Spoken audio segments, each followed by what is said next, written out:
人。お母さん、助けて。お母さん、今行くよ。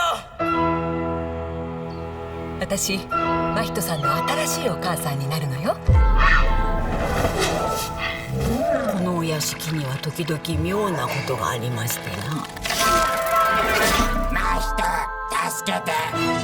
何人も死人や怪我人が出たそうです。愚かな鳥よ、お前が案内者になるがよい。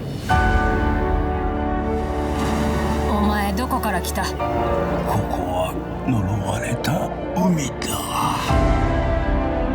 油断せずに力を合わせて言っといで。真人、真人、真人、後を継ぐ者を求めている。あんた、なぜこんなところへ来たの？真人さん、逃げて！私の世界、まだ道半ばだよ。母さ真人、私の仕事を継いでくれぬか。